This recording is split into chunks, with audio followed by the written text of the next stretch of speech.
Welcome everyone to the Vatech Weekly Webinar Series, April 1st edition.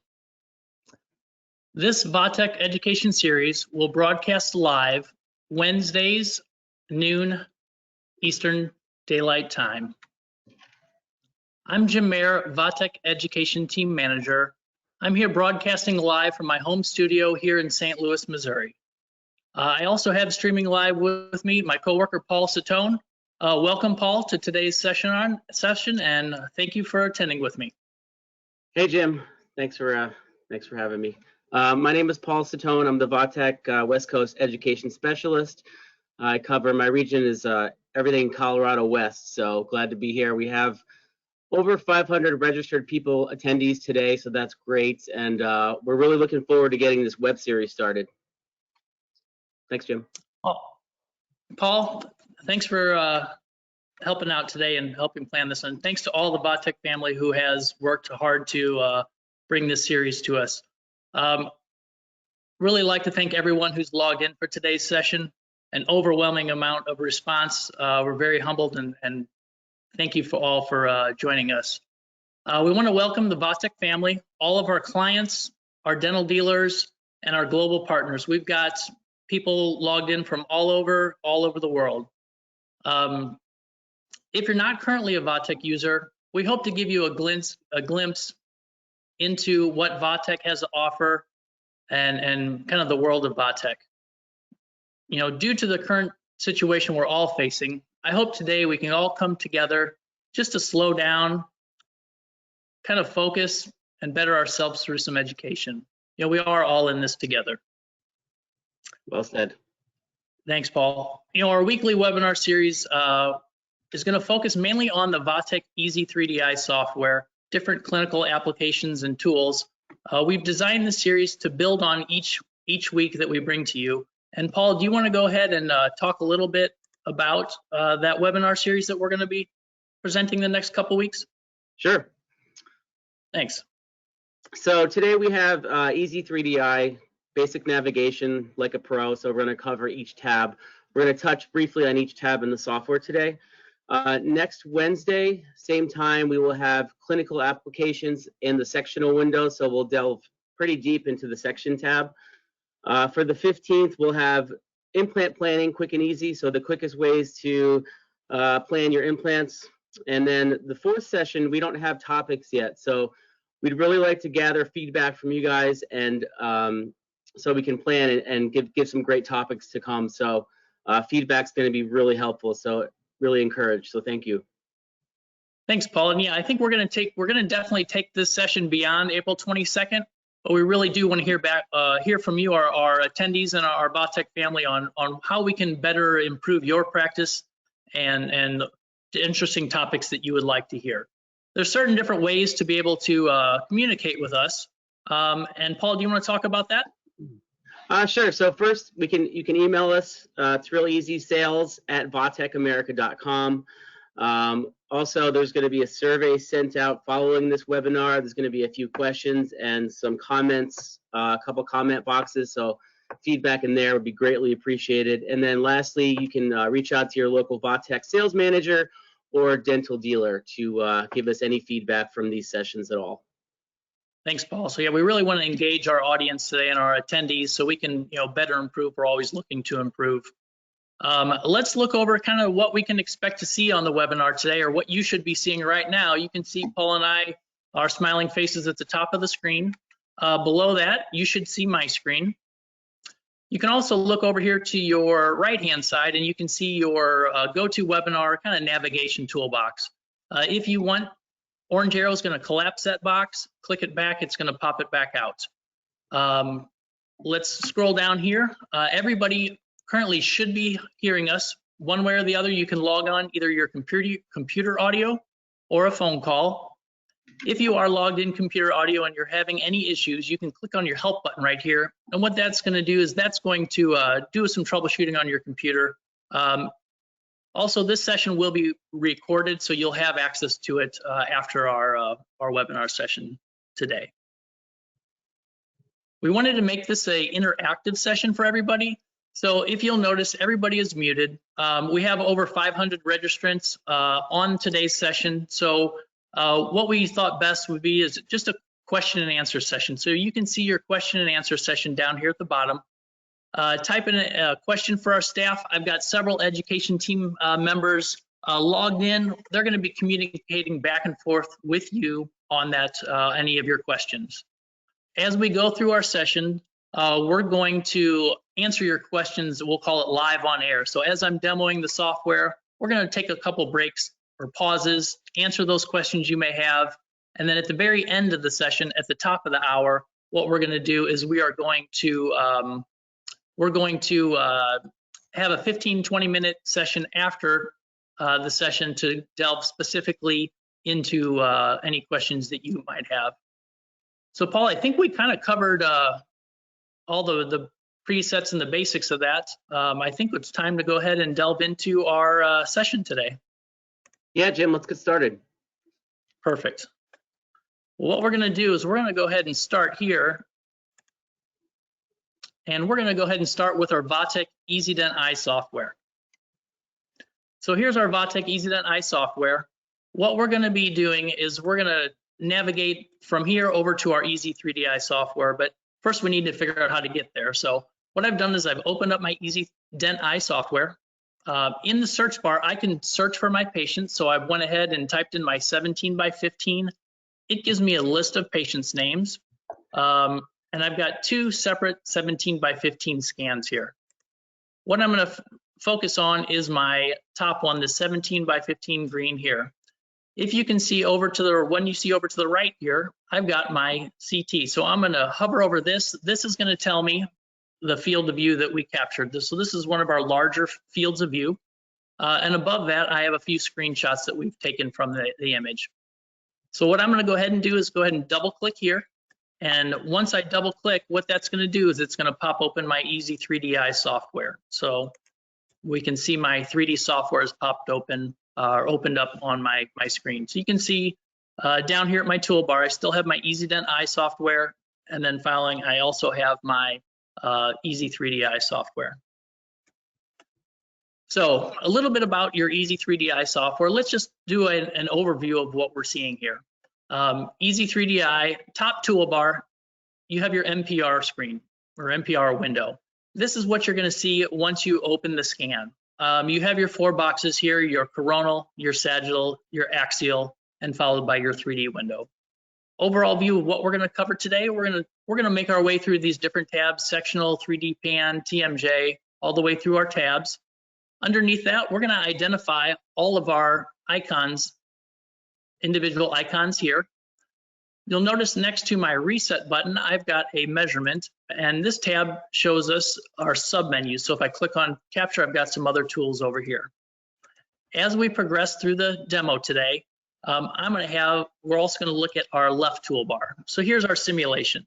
You can see we have draw curve, insert implant. We're going to talk on some airway measurement tools today, look at our oblique tool, go down through our VR coloring, all the way down through change layout and through the software. So that's going to kind of be the format.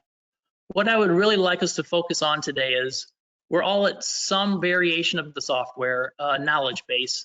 What we're trying to bring to you today is a working flow of the software, so you can sit down and navigate 5 minutes to go through a scan, do your clinical planning, be it implants, endo, extractions, ortho, or airway TMJ. We want to be able to go through this so it's not a burden, so we can just methodically go through the software there. So let's start and look at our NPR screen here. You'll notice I do have my 4 windows here, and that's what the software defaults when it's first installed. I'd like to go over here to my change layout. So I'm going to click on change layout, and you'd notice you have different ways you can customize the view. I tend to customize my view up here for one of the top 3 boxes. So what I'm going to do is I'm going to right click here, set as default, and now we are on our default window here. So you'll notice now I have my virtual rendering enlarged on the left-hand side here. Why I like this screen is because I can come over to my axial window and right click and switch this to the main view. So now I still have access to all of my other windows off to the right-hand side. Let's go ahead and start talking about our axial window here. So our axial window, see it's highlighted in blue. Something to note, if you look off to the right in our other windows, I have my blue slice here. So as I use the wheel on my mouse and scroll, you can see I'm scrolling down inferior, and at the same time, my blue slices are moving across. If I come here and I scroll with my wheel, we're scrolling further superior, navigating through that image. So everything's going to be color coded. Axial is in blue. Other things to note, we have our right side here and we have our left side. So with our axial slice, we're actually looking from the foot looking up. Let's go over here and I'm going to go ahead and enlarge my coronal window by right clicking and switching to the main view. So you can see my coronal view here. It's our AP view, our anterior, posterior. You can see here we have our right side and our left side. This is highlighted in gold or in yellow, and you can see my gold or yellow slice here, and off to the bottom, my 3D view here, I can scroll, and as I scroll going further anterior, scrolling through the image, and going back posterior through the image there. All my lines move, my coronal line is moving as I'm navigating this window. Lastly, we're going to look at our sectional window here. So switch over to main view. And now I can scroll lateral or medial here and lateral across the image. We have our anterior and our posterior being noted here as I scroll through there. So I'm going to come back over here and right click, and I'm going to go to switch to main view to enlarge our axial slice. And let's look at some other ways I can move or navigate through my axial window. So I might come over here to grab my axial line here and drag this to the superior border of the scan. What this allows me to do is get to the top of the scan. Now I can just use the wheel on my mouse and I can scroll down through my scan, identifying all of my anatomy through here. So we have our superior sinus through here. We're going in down into our condyles, nasal concha through here. As we keep scrolling down, if you notice over here in our 3D rendering, I'm scrolling through that and kind of gives me identifying what I'm seeing. I can see all of my root tips here, going through maybe identifying fourth canals on molars, our airway, our spine, and let's keep scrolling down here into the mandible. As I scroll down further, I can see our mental foramen and down to the bottom. So if you are looking for tips and tricks and topics of workflow, this is the first thing that my doctors and radiologists are doing, is we're taking that axial slice, moving it to the superior border, and now we're going to go ahead and scroll down inferior through that scan. One thing to note here, I use a lot, let's look at our first tool here, is going to be our reset view. What we can also do with these lines is I can grab the center if we want to target a certain area. So here we're going to scroll down. We're going to go ahead and look over here at our condyle. And you can see I'm moving my sagittal and my coronal view. And in that sagittal window, we can see my condyle there. I can also rotate my lines through here if I want to rotate along these axis lines. I use my reset view to get back to the beginning of the scan, or the default how I open my scan there on that. Let's right click here and switch our main view here. And our 3D window here, our virtual rendering, we can left click and we can go ahead and rotate this around. I have my quick buttons down here to kind of navigate through my image itself. Paul, do you want to talk about any other tips and tricks within this, MPR window that you use out in the field? Sure, Jim. A couple quick buttons, I would say. So you have your space bar, which will take your plane lines toggle on and off for you. So if you hit the space bar on, space bar off, space bar back on. Another good tip for navigation, jumping from window to window, is to place your cursor over the window that you want to enlarge.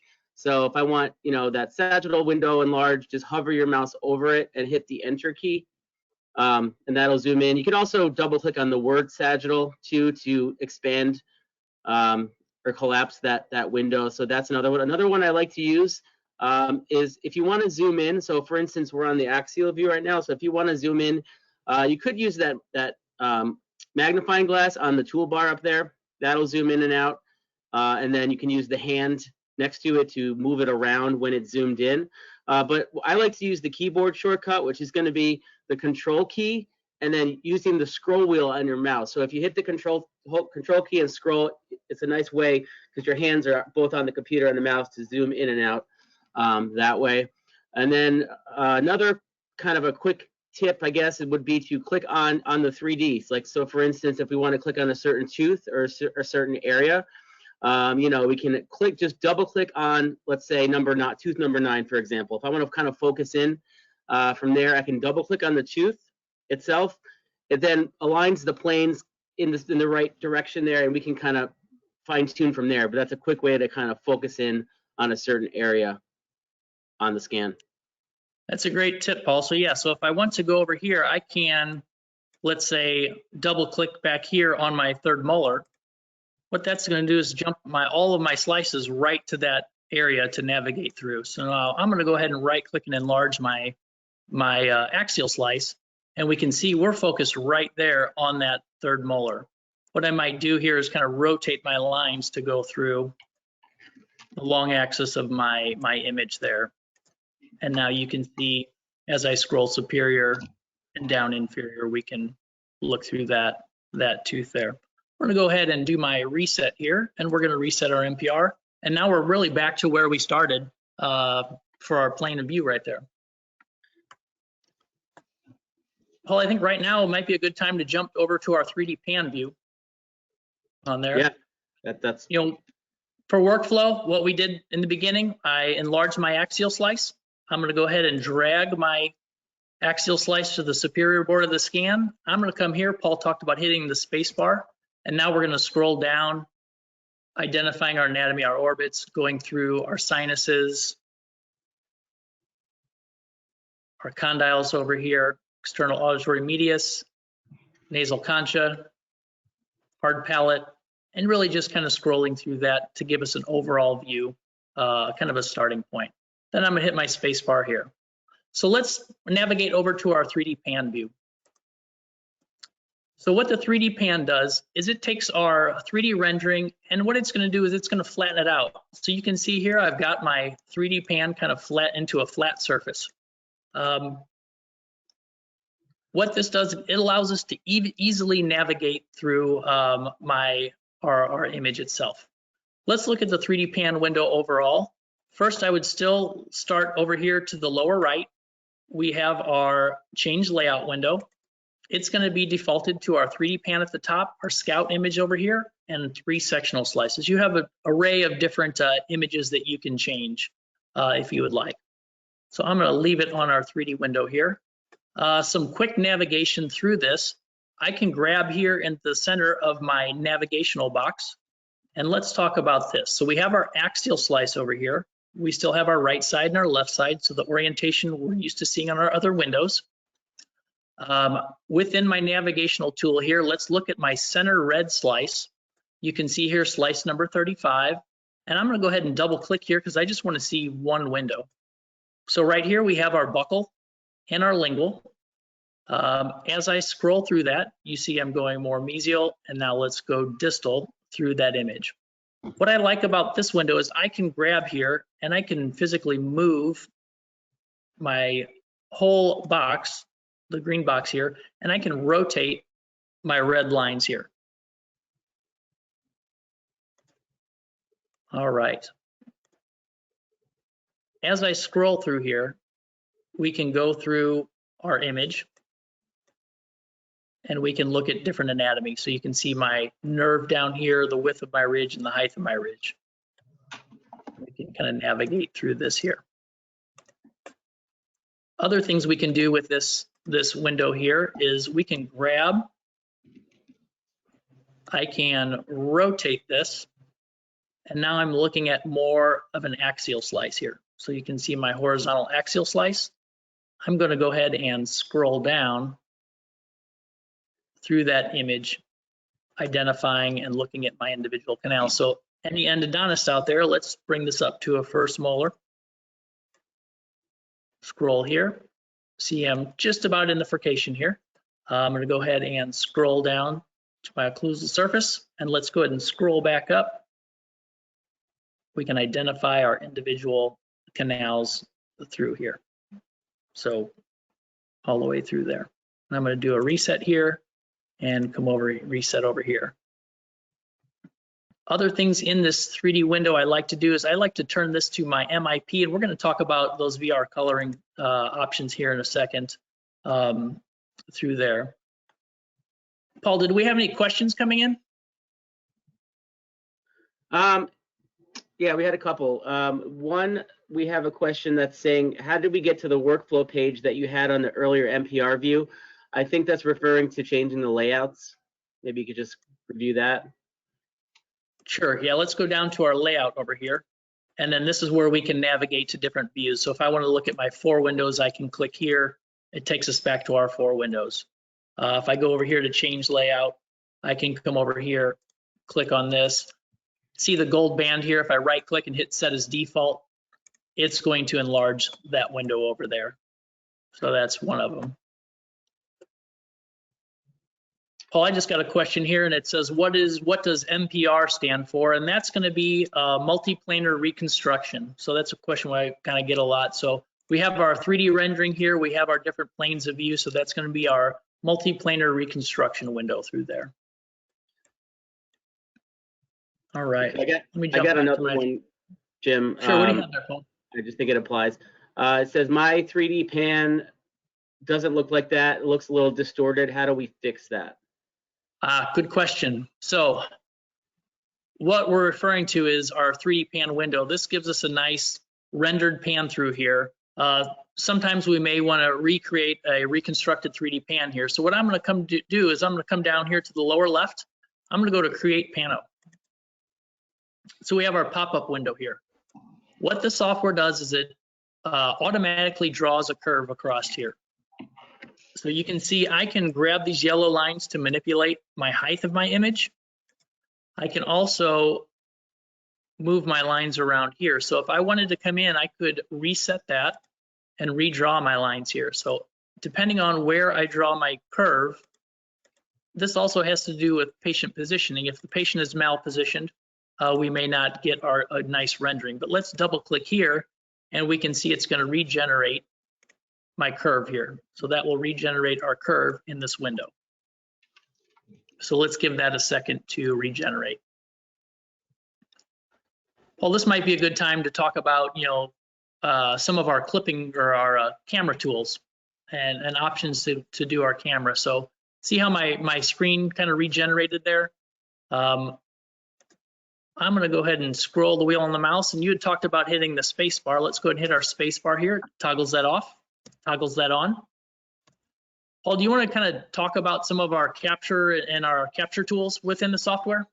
Sure. So the capture tools is referring to basically taking screenshots of anything in the software. So you're going to bring up what you want. So as an example, if you want to take a screenshot of everything on the screen right now and save it as a separate JPEG file, the camera icon up there, which is on your green toolbar, all those tools to the left of the word measurement there are the most commonly used tools. And then there's additional tools to the right. But the camera that's there all the time by default, you just basically click on it, and it's going to capture a screenshot of the whole screen. You can see it says saving to server. It's going to save a copy for you in Ez3D-i as a separate JPEG, which you could then export or pull on a report, and also in the console tab, which Jim will get to. But if you just want to take a screenshot of just one panel, maybe you just want that 3D pan or something along those lines, you're going to click the drop down where it says measurement by default, and you're going to switch it to capture. And there's going to be some additional cameras you'll notice there to the right of it. So the first one is a snag it or a clip it tool. It's called capture region. So if you're familiar with the clip it tool in Microsoft, works the same way. You're going to click in the upper left hand corner and drag and then let go, and it's going to capture just that window as you see there. So it captured that little section. And then if you want to capture a window, the easiest way to do it is just to click capture window, which is the next option. So we click on that, you hover over the window that you want, and you'll notice that right there it says with or without overlay. Overlay is going to be any of the drawings, virtual nerve that you type on there. So we can just do with overlay, and it saves that to the server there. So it's now saved those 3 screenshots that we just did. Thanks, Paul. Yeah, let's look at where those are saved at. And you can see up here, we have our different images that we captured. So here's one screenshot here. There's our full 3D pan, and here's some other screenshots that we've captured on there. Yep. And so I'm gonna go ahead and hit my space bar here. Yep. And we're gonna go ahead and go down to our lower left over here. We're going to rotate our line here. And I'm gonna drag this right to my intersection here. Let's talk about workflow of looking to trace the nerve. You come down here, we can see my inferior alveolar nerve right here. So as I scroll through, I'm going further posterior. I can see the nerve bundle. And I'm scrolling back to my 3rd molar here, seeing that outline, going further posterior and then back. Let's say I want to enlarge this window. I might double click on my sectional, and now we have one nice large screen to go through. So I'm scrolling back posterior. I'm going to come up here to my nerve trace, and I can draw my canal on there. But I think before we talk about that, one question we get a lot is, what are my intervals between each time I scroll? If I right click here, I can go down to my intervals, and right now I'm at 1 millimeter. So every time I use the wheel on my mouse and I move between slice 64 and 63 or 64 and 65, we're scrolling at 1 millimeter increment. So I'm going to go ahead and double click to enlarge my sections. I'm going to scroll back posterior up into the ramus. I'm going to go over here to my nerve, and I'm going to go ahead and click right the center. It places a point. We're going to go ahead and scroll forward. I usually click about 3 or 4 millimeters or 3 or 4 clicks of the mouse. Click again. Let's go ahead and click here. And I'm just following that through.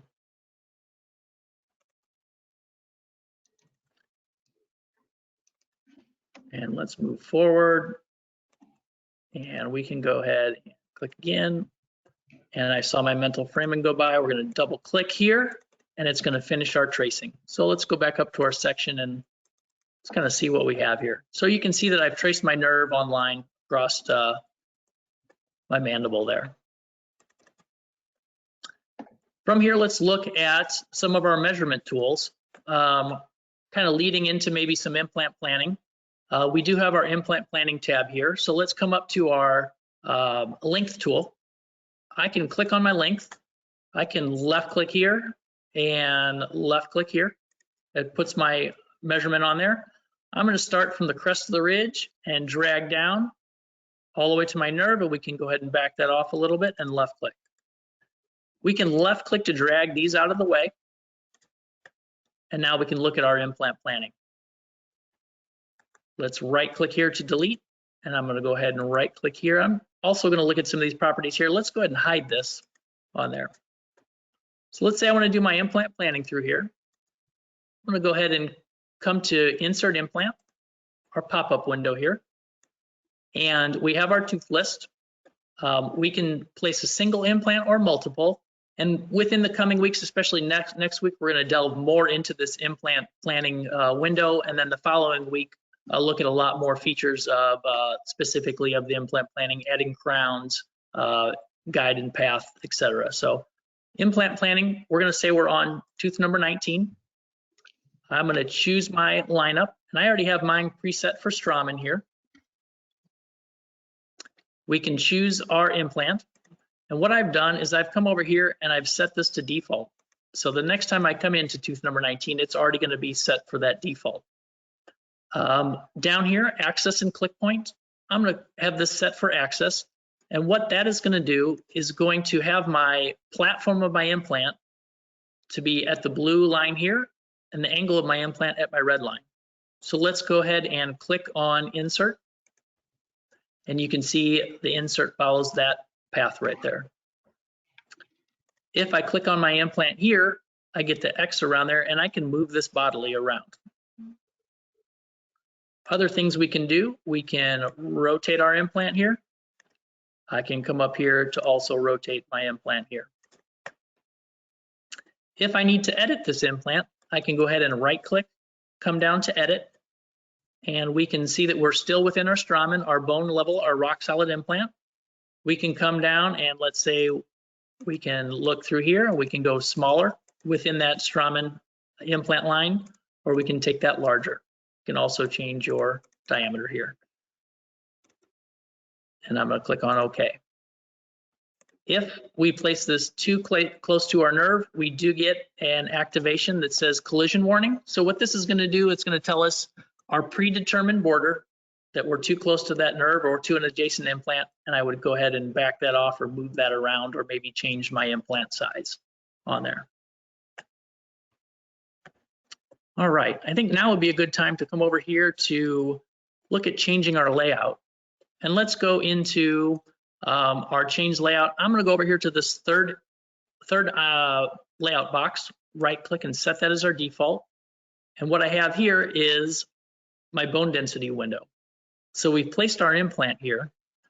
And if I come in here and I'm going to go ahead and left click around and drag, and you can see our green peg, which correlates to our scout image. So we're looking buccal in lingual. And as I rotate that around, we have a density range off to the side. So it's color coded. So if we look here, we have 0 being distilled water, the reference for Hounsfield unit range. Negative 1,000 is going to measure for air. And then D1 bone is going to be in the yellow to green area here. So as I rotate this around, we can see we are in a little darker area here, and that's probably going to be a marrow space. So if I grab this and I move this out of the image here, we can see that we are perforating, and it does indicate that red range or that lower density range through there. Let's move that back into my implant site and move that up, and we can see our implant placed on there. All right. We had talked a little bit about navigating this for endo. So how would I use this for endo? I'm going to come up here to my first molar here, and I'm going to rotate this so our slice is going to be horizontal. And I'm going to double click just to look at one window here.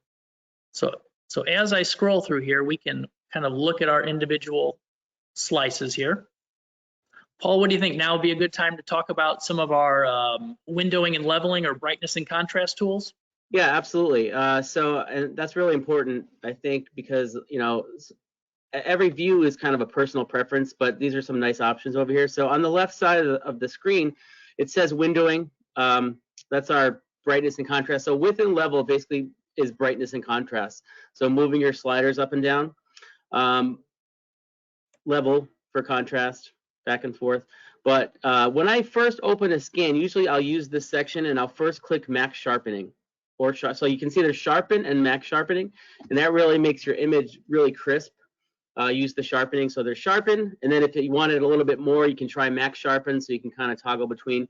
If there's scatter in your scan, sometimes the max sharpening is a little too grainy, so that's why the sharpen is a little bit less, so you can kind of toggle between those.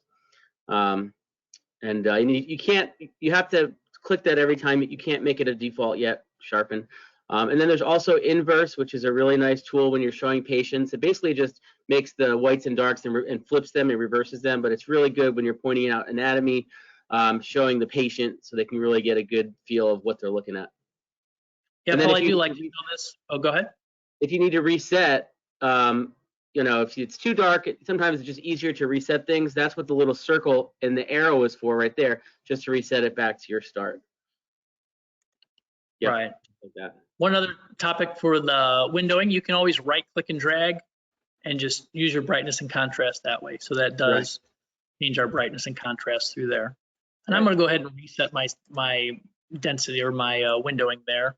And if you don't see this drop down here, you always have the little drop down here underneath where you can click up and down here.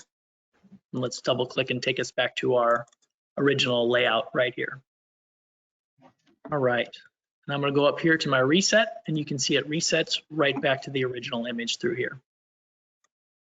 So this is a really nice window just to be able to navigate through and look for different areas. Let's rotate this around, go through that implant, scrolling at our 1 millimeter intervals, or looking back here at my third molar, rotating to look at the relationship of my molar to my nerve through there for extraction on there.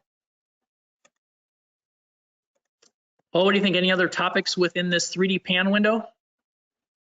I think maybe just, and you covered it already, but the intervals, I think that's really important. So if we can just maybe just touch on that again. And I did get a few questions about that. So if we just kind of take a look at that, Sounds that'd be great. good. So let's click here. We've got 3 different slices on the center here. My intervals are each one of these slices. So every time I scroll, I'm scrolling at a 1 millimeter increment. So if I come here and right click, we can go down to my interval and we can see, let's say I take this out to 5 millimeters, this will give us a visual. See how far apart my slices are? So as I scroll, I'm going 5 millimeters. So I may be missing some anatomy in between each of these teeth. So right click, let's change our interval and let's take it down to 1 millimeter and let's scroll through there. Right. On that. Let's take this up here and I'm gonna go ahead and rotate. And let's scroll over here. All right, let's just look at our one window here. Other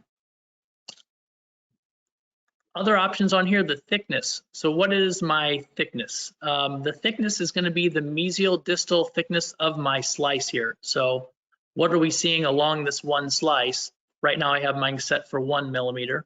You can change your interval or your thickness to different views. If I take it out to 10, we see how this gets really blurry. And this might be a good time to look at another one of our drop-down tools. Let's look at our annotation tool here.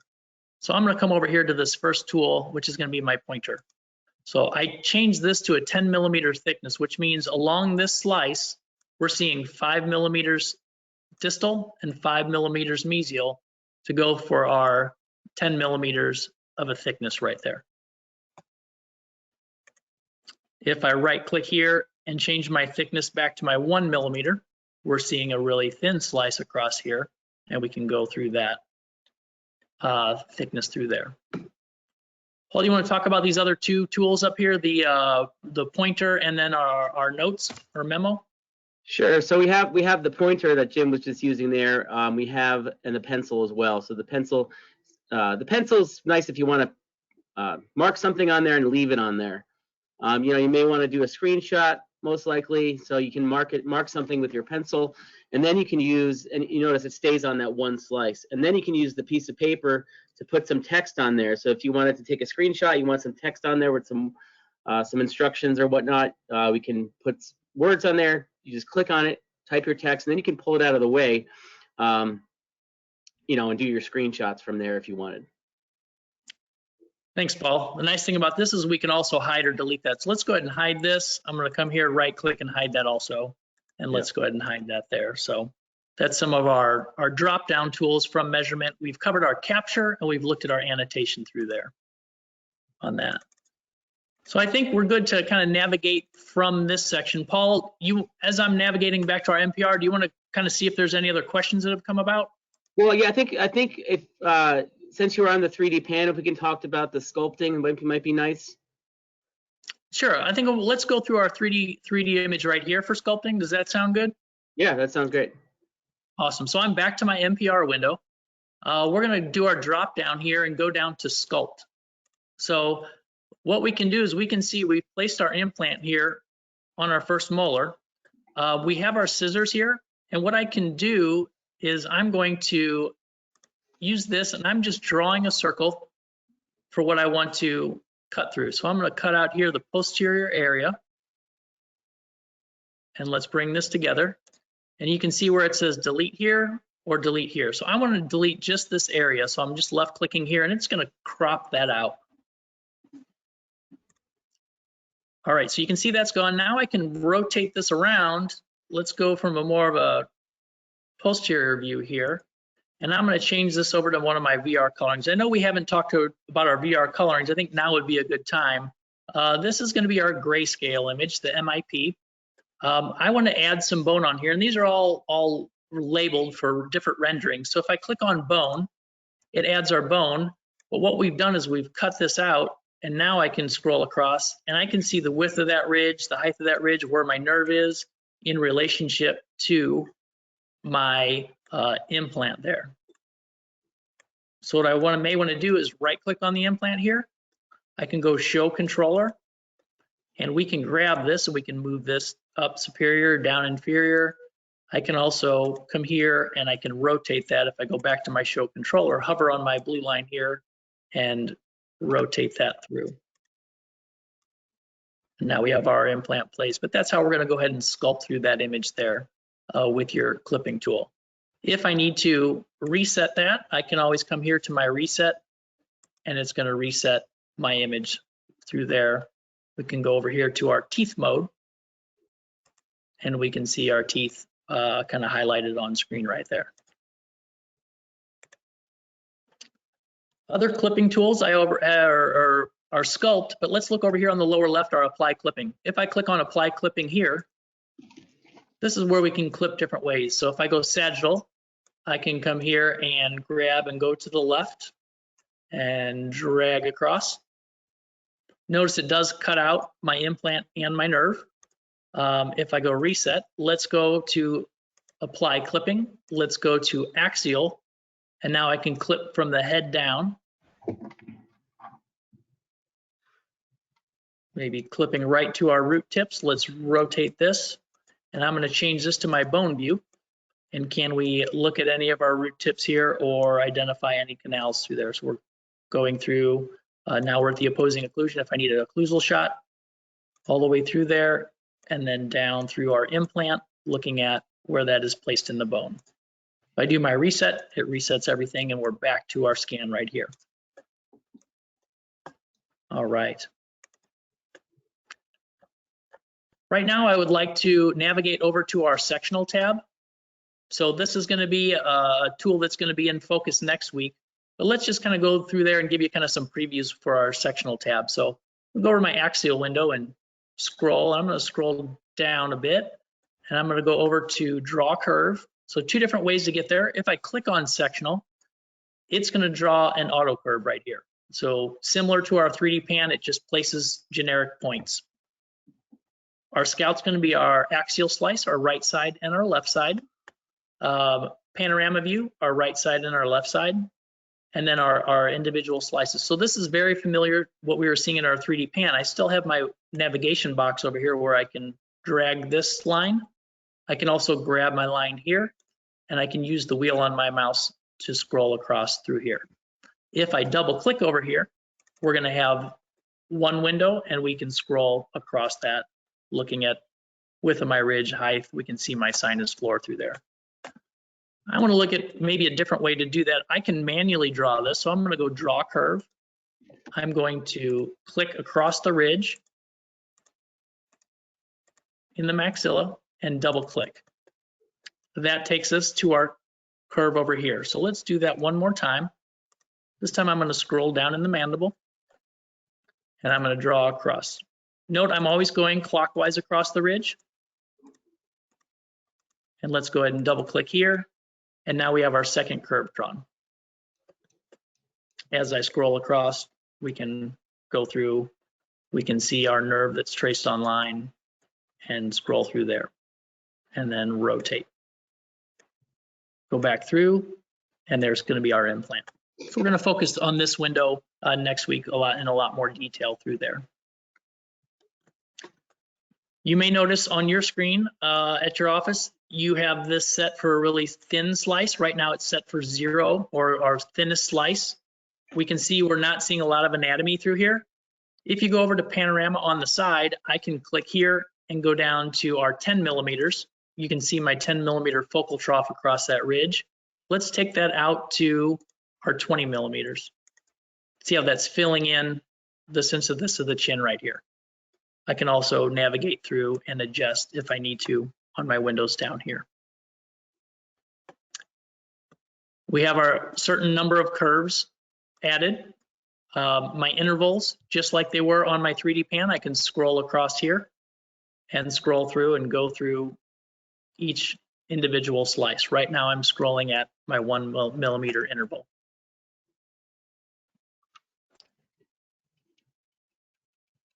And let's go right here through our implant, all the way through that, and then rotate our slice through here. We can go through there. So that's going to be our kind of an overall of our sectional view there. Double click back here and we have our 3 windows. I think now might be a good time to look at some additional measurement tools. We have not covered those measurement tools there. So if I do my drop down, we've looked at our measurement over here. We're going to go over here to my angle tool, and if I click on that, hover over that, it tells us that's our angle tool. I can click here, I can left click, drag, left click, drag, it puts an angle tool on there. If I right click, it turns off that tool. I can move this around, and I can also grab this and move this around to change my angle. We may use this specifically for abutment angles. If I place my implant, we can change this and look at maybe an angle. We can adjust our angles here, right click, and delete. My next tool that I use is my multi-length tool. So I'm going to go ahead and enlarge slice number 119. Come over here to multi-length, and I can come down here and we can just left click and follow that canal. I'm making multiple points, and I can double click here, and that's going to give us our working length of 22.8 millimeters. So what I did there is I just came over to this and I just left click, kind of follow the contour, and then double click, and we have our total working length there. And let's go ahead and right click and delete there. Paul, any other topics within the sectional window you think we should cover today? I know we're going to delve into this a lot more next week for all of our different clinical tools and doing a lot of adjustments here. I just want to kind of give a brief overview of this window. Maybe show them how to delete curves. Sounds great. So you'll notice up here 1 through 8, if we have too many curves, it's going to say, hey, you cannot draw any more curves. I could come up here, I can right click, and I can say, let's delete curves. So now I'm back down to 1 curve. What I like about this window is it's going to save each curve that you've drawn on there. So that will categorize all of your saves or all of your curves through this window on that. Finishing out our measurement tools, let's double click back here in slice 119. We have our profile tool. So if I click on profile, I can left click just like taking a measurement and going across here. Gives me my pop-up window. So here's my profile window. So you can see my distance here, or my length, and then my Grace, my Hounsfield unit range on the side. So as I use my cursor, kind of watch over here, this white line, this is going to tell me we're out in soft tissue. My range peaks here on that cortical plate, in the marrow space, going through the tooth, cortical space, and then back into soft tissue there. So you can drag this, move this across. You could drag this, move this across, and then it's going to give you your average and then your specific range at the top of the green line right there.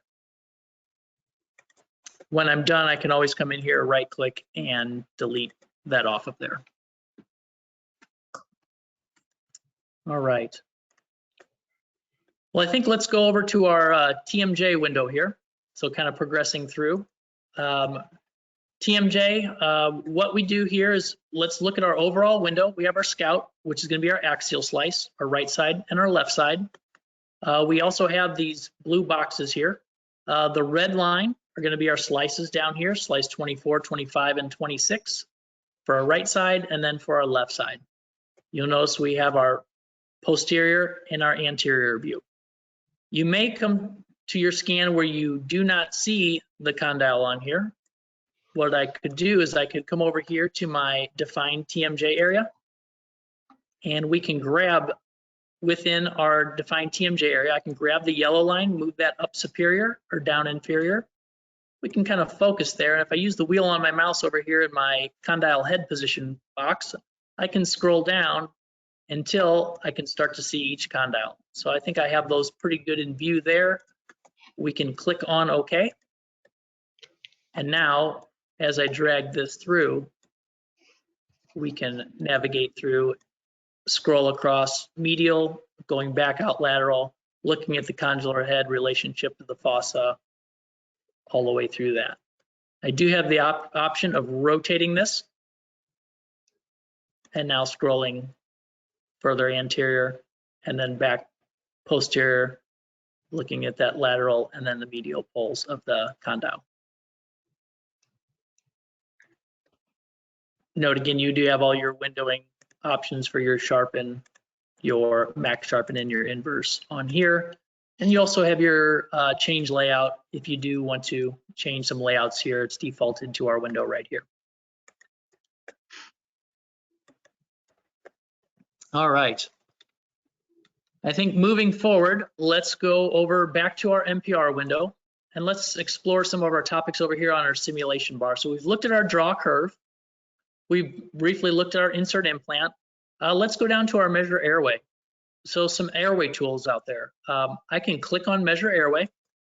You notice I get my sagittal window here, and right at my cursor, I get the colorized measure airway icon. What I do is I follow my hard palette back to the center of the airway, and I'm just going to go ahead and left click here, and then I'm going to drag down, and I'm going to go ahead and left click again. What this is doing is it's changing, it's doing a rendering, filling in that volume to show our airway readings.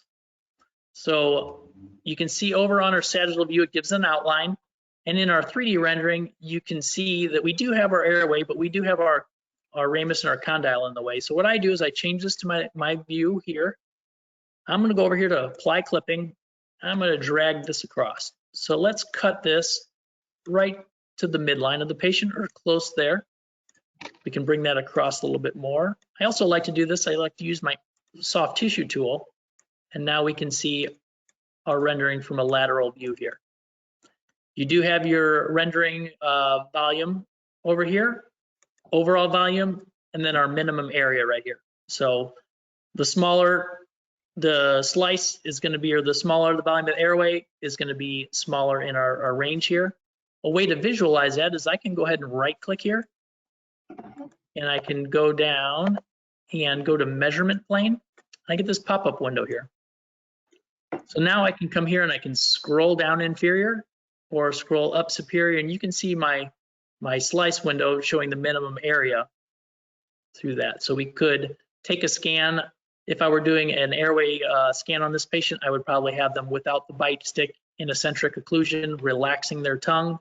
Maybe we take another scan where they are in that appliance, and then we can kind of do a comparison progress for that patient there.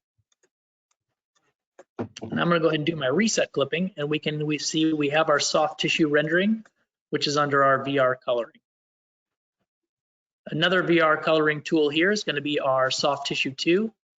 Click this off to the side. You can see it does fill in the airway there. I'm going to go ahead and hide that airway, and we can see our airway through there and some of our paranasal sinus. This may be where we come to our drop down here. We can adjust that to highlight just the airway a little bit more going through there for some of our slide tools on there. All right. Moving down through here, we have our oblique tool. So I'm going to kind of look at some of the tools we used earlier. Paul talked about just double clicking on area of interest. So I'm going to double click down to that first molar. I'm going to navigate and rotate my lines going right through my image here, or my implant. Let's come over here and go to oblique. You'll notice now I have my oblique window in the upper left. So I'm going to go ahead and single click here. And you can see my green arrow, which is going to be the view in my oblique window. I could grab these boxes, move this in closer or out further, and I can drag this around and rotate that all the way through. This will allow me to change the orientation of my implant. We can move this up or down, and we can rotate to give us a 360-degree view of that image right there. We'll touch again on this when we do more of our implants, but this Oblique tool can be used for any window there. Let's click back on oblique. I'm going to do my reset and go back to our original image there. All right, let's move over to our consult tab. Remember we took some screenshots over here. So change layout down in the lower right. You can see my layout windows. I have this set for my larger 1x2 window. So what I'm going to do is I'm just going to drag my pan there, my other window over here, or maybe we could do our sectional slice there. Over to the left, we have our main menu for different videos we have. So consult videos for our patients. So implant dentistry, all of our different implant videos. I can take these, I can drag this over, and it's going to go ahead and play our video. So there is no sound on there, but it does give us a video. We can talk to our patients about the implant planning process or any of our other tools that we're going to use. You notice over on the left, I have my favorites and recents list. I'm going to click on recents, and it gives me all of the images that I've looked at through here. So we've got a lateral sinus window. We've got endo for an apectomy. We have something for jaw surgery. You can also do your favorites, and you can see down here I have a different favorites window on there. Well, some of the questions I get is, can I export these windows or these videos? And they are proprietary to the software, so that is something that we are not able to do, is we cannot export those tools there. Lastly, let's go through our reports tab. We could drag our reports into this window. You can see I have my patient information at the top.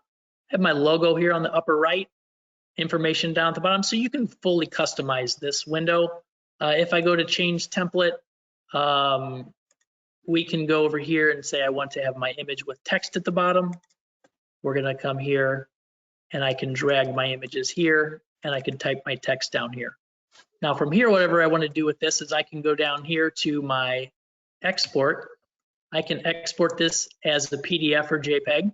I can come over here. I can also attach this to my email. So you do have the option of setting this up to directly attach to your email. Or we can go ahead and go to our printers and print this out. You can change the landscape of this. You can do a lot of different tools with changing your reports through here.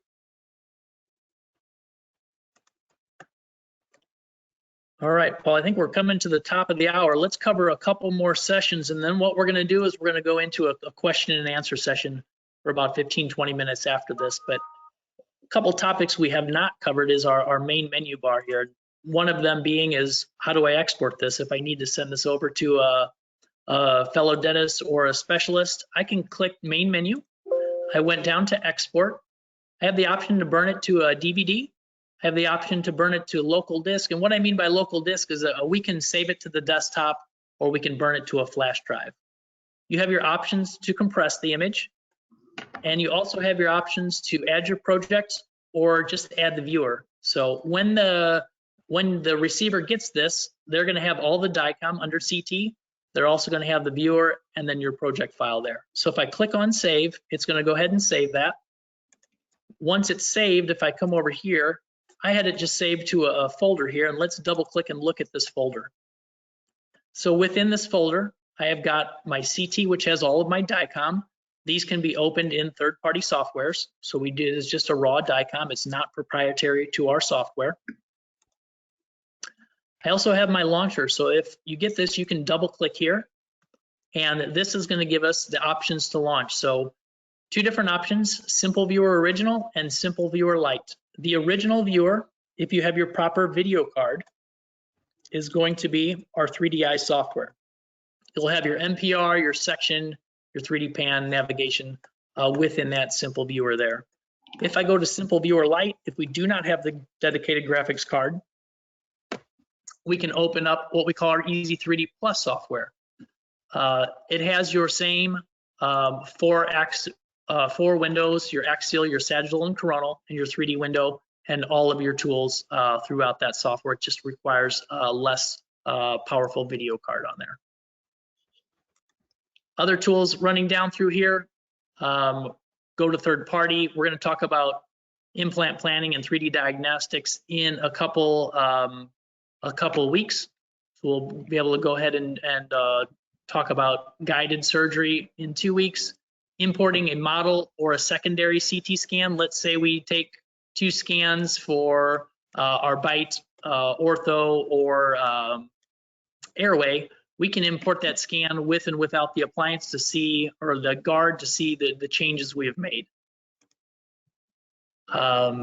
Export surface model. Let's say we capture a object, a stone model or a denture. We can take this, we can change our range, and then we can export that as an STL file. So that's something else we can do with the software.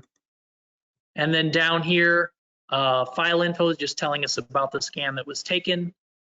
Our settings tab, this is how you can customize your software and some of the settings on here. We have a full video on our website that does cover this, but you can change your teeth code, add your email in here, your clinic info, and some other customizing of your windows through there. We'll look at that a little bit later on. So, Paul, I think that takes us to the top of the hour. I know we've had a lot of questions come in, and we're going to pause here in a few minutes to look at those questions. But I really want to thank everyone that has joined today. And what I would like to do is, you're going to have a survey that's going to come out after this session. But I think a couple important things to talk about is, number one, let's talk about further education. We talked about the weekly webinar series. So I'm on our website, our webpage here, and let's go up to our Vatech. We can go to weekly webinar schedule. If I click down here, it's got our 3 different webinars on here, and we're going to add our April 22nd and beyond. Click here for learn more. That's going to register you for the session. You can see some of the other options and events and meetings we're engaged in. Some questions that came through: will I have access to the videos? You will have access to the videos. You're going to get a short survey after this, and then also a video attached to that. We're going to post those videos also. If I go here to service and support, how can I further educate myself? Let's go down to our customer learning center here.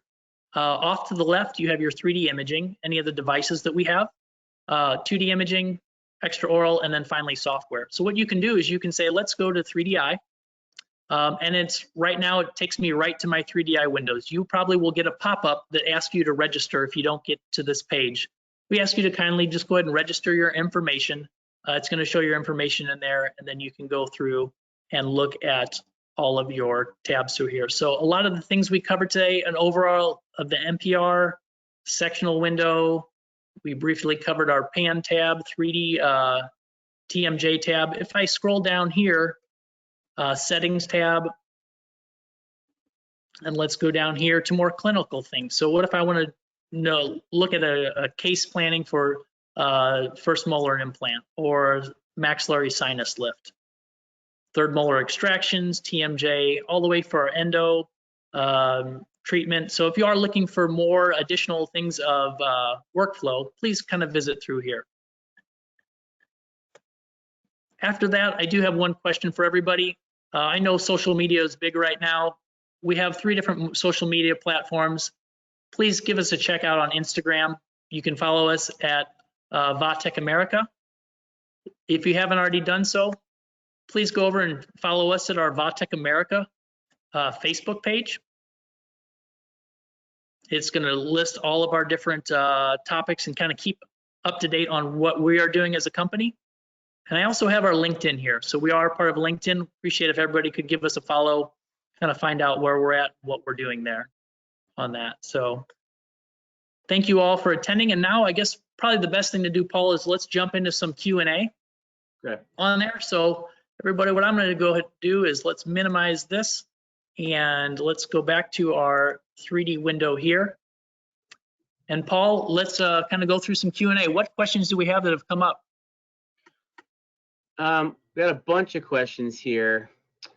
A couple I think are pretty important. Can you demonstrate how to rotate from the 3D pan window? How to rotate the slices from the 3D pan window.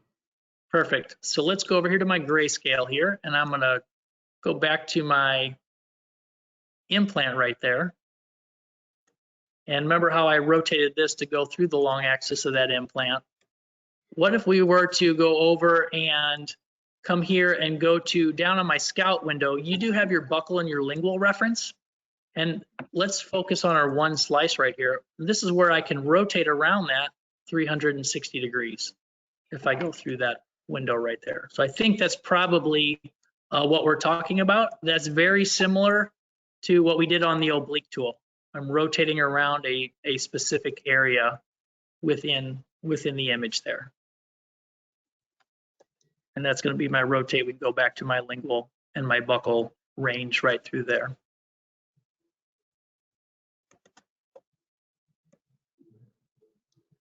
Great. Right. Another one here.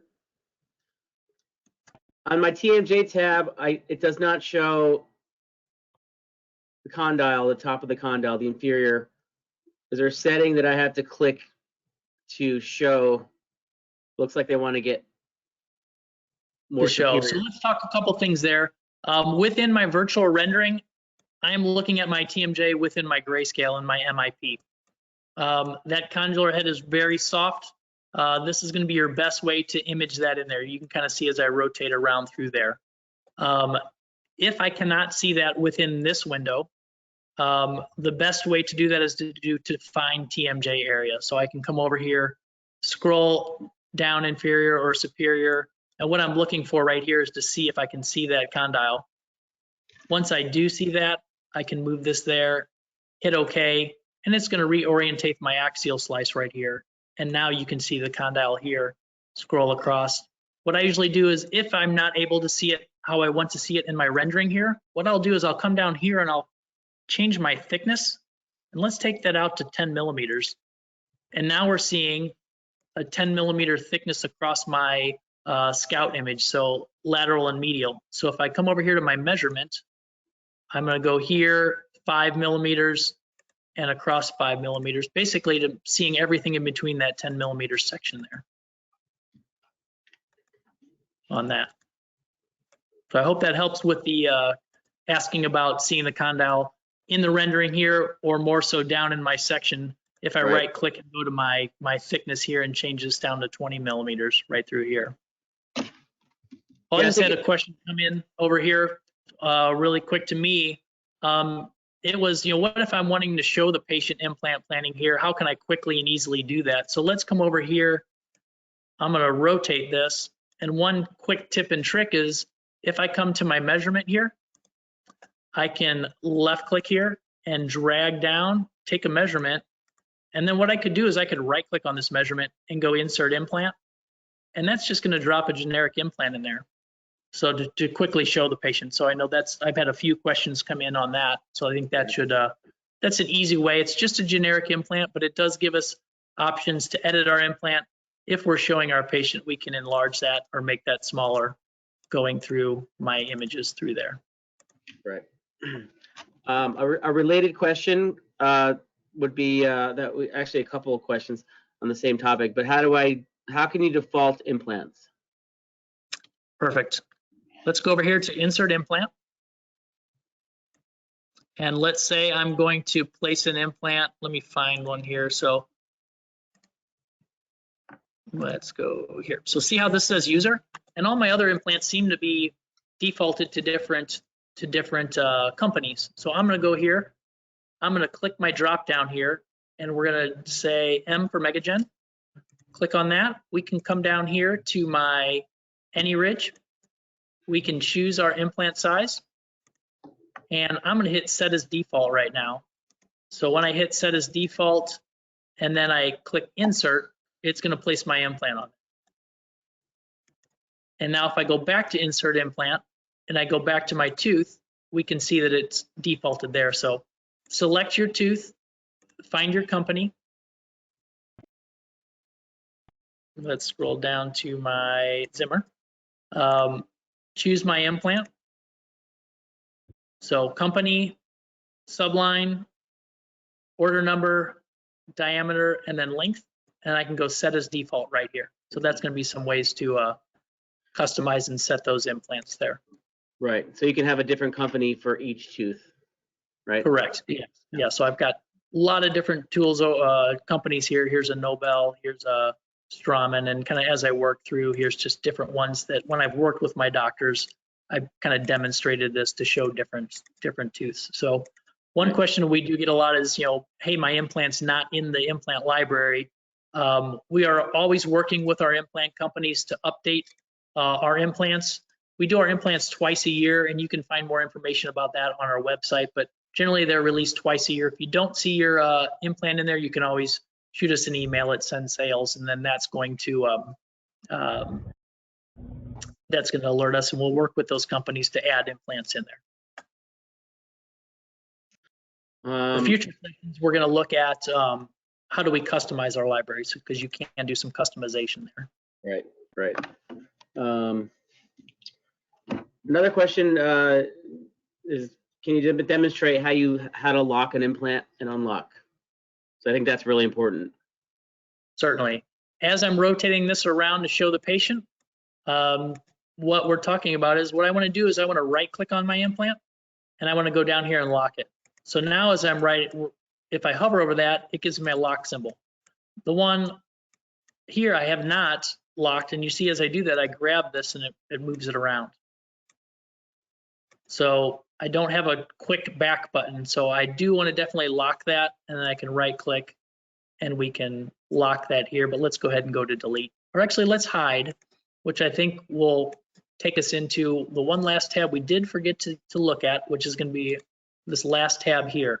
If I go over here, let's go through these tools here. This puts a grid if we're looking for facial symmetry. We can add a grid on here. If we get into importing STL files and doing overlays, we have our data manager here. This next one is going to turn our overlays on and off. So let's say I'm showing my patient. I can click here, turn everything on or off, and then turn everything back on. Show manager is going to show us all of the tools we've done. So remember how I've hidden a couple things. If I go to implant 2, that was hidden, that pops back on there, or we can hide and show our canals through here. So different ways to do that. Next to that, the trash can here is going to delete all. So that's going to delete all of our measurements and our workups that we've done on screen. So if I click on the trash can here, delete all shows us that we're going to delete all of our overlays, annotations, measurements, canals, implants, etc. The last one out here, reset all or initialize all, deletes all the work we've done. So let's say we've drawn several curves in our sectional window, and I do that last drop down here. It would delete all of my curves, all the workups, any of the renderings that I have changed. So that's one thing that is going to do there. Great. All right. So I do have another question. It's regarding scatter. So maybe I think it's on he's referring to the 3D scatter and the 3D. Doctor says he has lots of patients that have restorations. What's the best way to reduce that as much as possible? So I would say the best way to reduce that is going to be within our 3D software. If we have a lot of scatter, a lot of times I'll come down here to my opacity, and I can change my opacity. You can see how I can change the image overall. That's going to help reduce some of that scatter down there. The other option is if I go over to my grayscale. So sometimes if we have a lot of crown and bridge or a lot of implants, we do get some scatter through there. I like to show this through my MIP, or my maximum intensity projection. I still have some scatter, but as I rotate through, I can look through that scatter and it's not as noticeable. You can really definitely see that. But I think the best way to do that is to reduce the scatter is maybe go over to your teeth section and then play with adjust your opacity in and out for your brightness and contrast through there on that. So those are going to be my opacity or my scatter adjustments through there. Great. All right. How much time we got here? I think we're good on time. While you're bringing up the next question, I'm going to kind of navigate over to we did our, go ahead and look through your questions there, but we did have the Vatech webinar I want to bring up. We talked about April 8th. Here's the formal flyer. You can also see this on our website and any of our social media, so appreciate everybody to log in. Next week, you also had a little handout on your flyer on your GoToWebinar meeting, and you can download that PDF. It was one handout, and it's the Vatech webinar for April 8th. So kind of think about that. That is also on there through that. All right. What are the questions we have coming in there, Paul? A couple people have asked if you could just quickly show how to trace the nerve again. Certainly. So let me do this. Different ways to trace the nerve. I'm going to, let me show my screen again. I'm going to go over here, and I trace the nerve generally from my 3D pan tab or my sectional tab. So I'm going to change this to my MIP. I'm going to navigate this box over to my mandible, and I get my vertical slice line, and I rotate this to go more perpendicular to the nerve. So if we come down here, what I might do is let's go ahead and do our magnify by control and use the wheel on the mouse. Magnifies that closer, and maybe use the hand to pan that through here. And as I scroll through, I'm going mesial. I can see my nerve bundle here, the mental foramen. So what I'm going to start at is you can either start anterior, work backwards, or posterior and work forwards. So let's go to my draw nerve. I'm going to left click here, and I'm going to scroll, and I can kind of go through. Now I can scroll back, and I can see my nerve here. Scroll about 3 or 4 times. I'm going to say that that's going to be our bundle. I can click in there. I can click here. We can kind of just go ahead and scroll all the way through.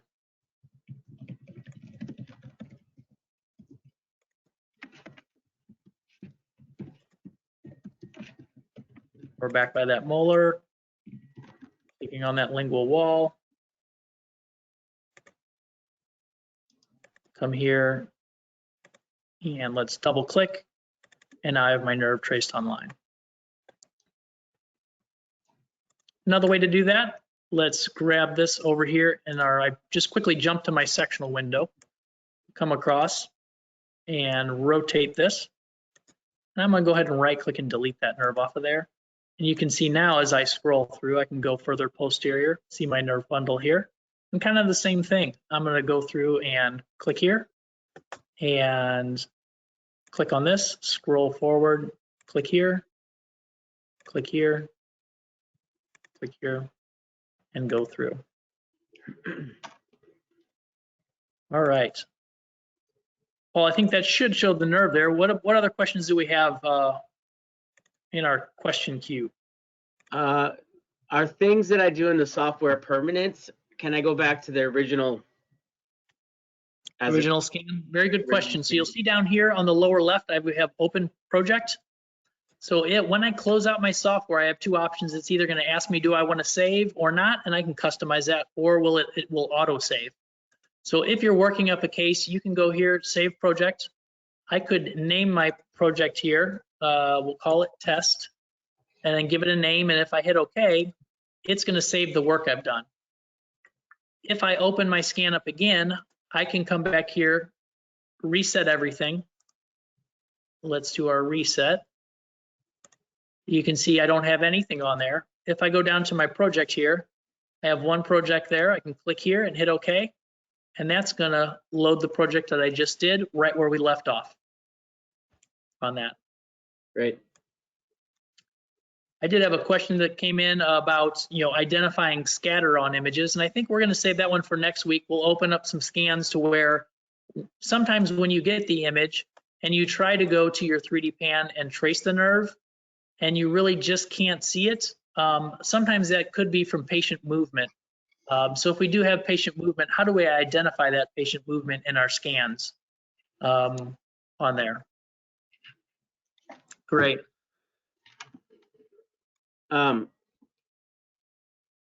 Another one, a couple same questions here. How do I extract a pan? I'm sorry, I don't remember if you went over this. How to extract a pan from a CT so I don't have to take an additional pan? Sure. So that's going to greatly depend on the field of view you have. Right here we have we're looking at our 17 by 15 scan. So basically 17 centimeters around by 15 centimeters tall. That's going to give us our condyles all the way back into the airway and the spine. What I would do for an easy extraction is I go to the 3D pan. I'm going to, if it's in my teeth mode, I'm going to go ahead and go over to my grayscale. I can just double click here to enlarge. And now I can come up to my window here and click capture view frame. And that's going to give me my overall 3D pan window. If I go down into my consult here, let's scroll across, and there's your 3D pan window. That also gets saved into your patient's file here, and you can see we have a 3D pan that we created earlier, and there's your 3D pan. From here, if I wanted to export, I could do a right click and then go ahead and export this out of here from my patient window. So let's do a right click here, export. Export that as really any file format you want to, and we can export that out of there. So can I elaborate on what you just did there? Because there's a question about with the JPEG. Can I export in DICOM format the JPEG? So I think he was referring to that.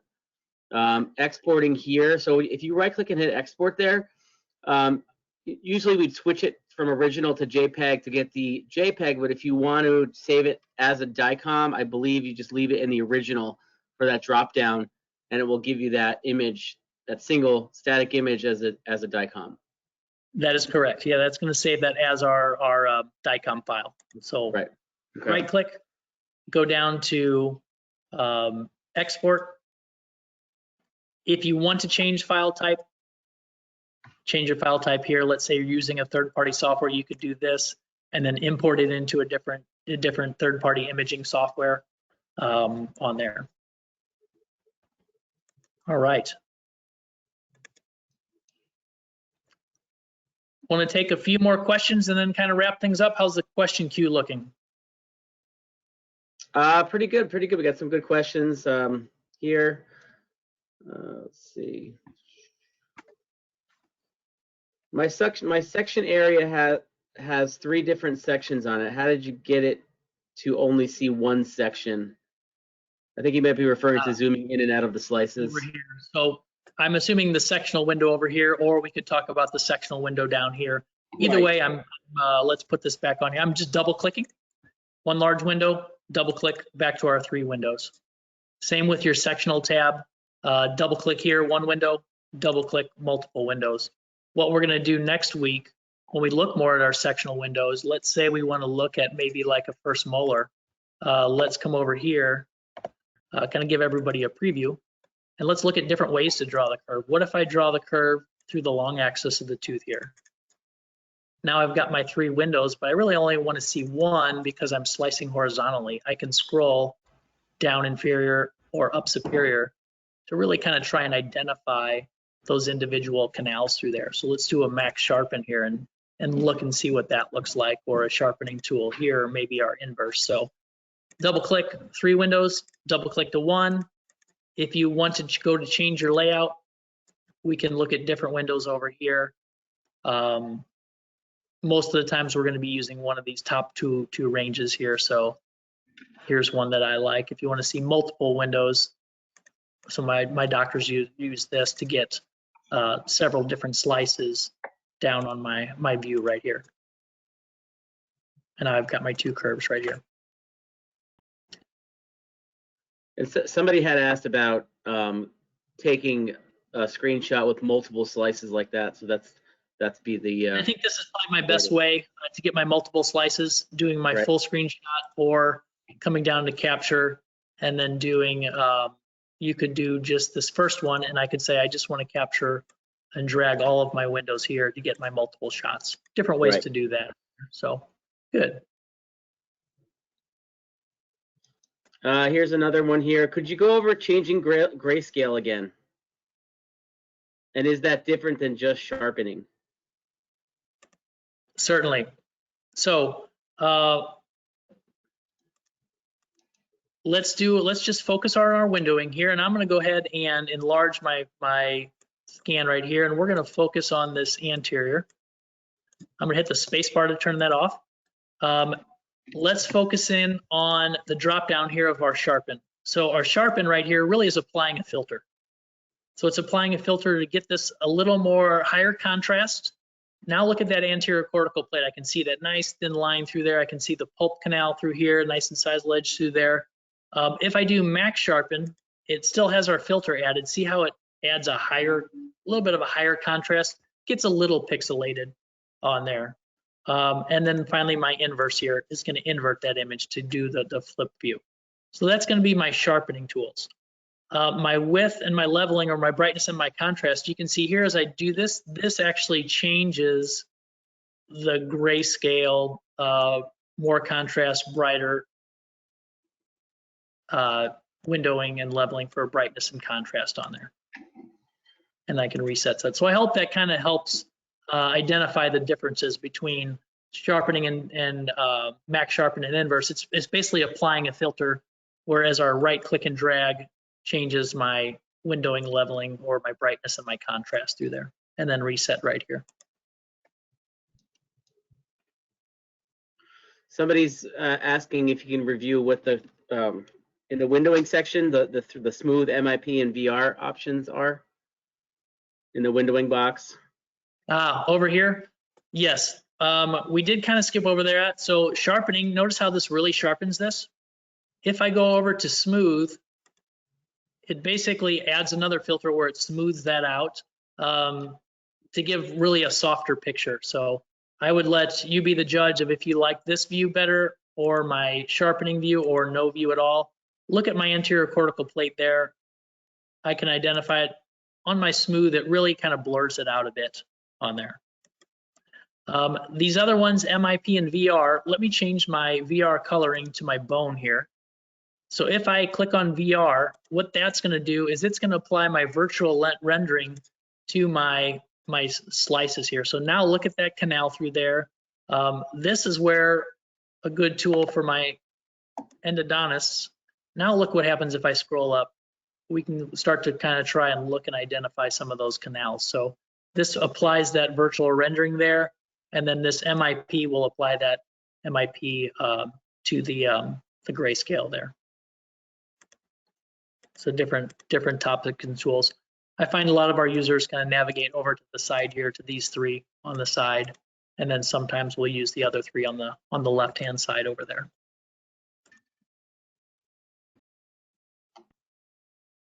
All right.